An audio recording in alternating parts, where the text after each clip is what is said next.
गोपियों ने बंसी सुनी तो व्याकुल होकर भगवान से मिलने दौड़ पड़ी। 4 श्लोकों में भगवान सुखदेव जी ने गोपियों की स्थिति का वर्णन किया है। दुहंत्यो व्यययु काचित दोहम हित्वा समुत्सुकाः पयोदिश्रित्य संयाव मनुद्वास्य परा ययौ। कोई गोपी गाय का दूध दुह रही थी, कान में बंसी सब सुनाई पड़ी, फेंक दी दोहनी, मिलने चल पड़ी भगवान से। कोई दूध गर्म कर रही थी, चूल्हे से उतारा ही नहीं, चल पड़ी भगवान से मिलने।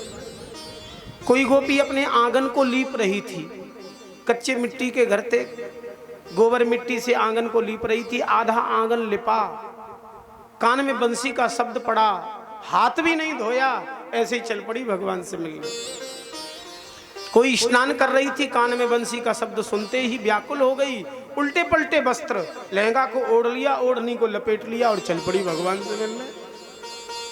कोई गोपी श्रृंगार कर रही थी, एक आंख में काजल लगाया, दूसरी आंख में बेचारी काजल तक लगाना भूल गई, एक ही आंख में काजल लगाए और चल पड़ी। अच्छा, एक निवेदन आप सबसे करें, गोपियों की बात तो आपने सुन ली कैसे गई, और हम आपसे एक बात पूछें, संसार में कोई भी अपने किसी विशिष्ट व्यक्ति से इस ढंग से मिलने जाता है क्या कि एक ही आंख में काजल लगा हुए और चल पड़े, गोबर मिट्टी के हाथों को धोवे भी नहीं और चल पड़े, लहंगा को ओढ़ ले, ओढ़नी को लपेट ले और चल पड़े? ऐसा कभी होता है? अरे नहीं होता तो मना करो ना।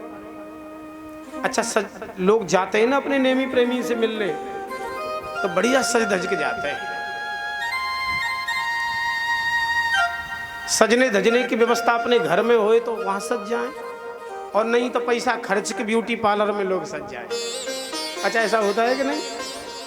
पैसा खर्च करके सजते हैं, और कितना भी बढ़िया से बढ़िया कोई किसी को सजा दे ना, जब तक 4-6 बार स्वयं शीशा नहीं देख ले तब तक मन थोड़ी भरता है। सामने खड़े हो जाएंगे, फिर थोड़े टेढ़े देखेंगे, फिर ऐसे देखेंगे। अरे महाराज, इतनी सजने की भावना लोगों के मन में रहती है कि फिर भी संतोष नहीं। फिर कोई संग में गया हो तो उससे पूछेंगे कैसे लग रहे हैं अब हम, वो कहेगा तुम तो लग रहे हो भैया, और कौन लग रहा है। ये भीतर की भावना संसार के लोगों के चित्त में होती है, जैसे होते नहीं वैसा अपने को प्रस्तुत करने की इच्छा, इससे हमारे ठाकुर जी को भारी चिढ़ है। भगवान चाहते एकदम स्वाभाविक बन जाओ, तुम जैसे भीतर हो वैसे ही बाहर प्रस्तुत हो जाओ, मैं तुम्हारा स्वागत करूंगा, तुम्हारा आदर करूंगा। और यही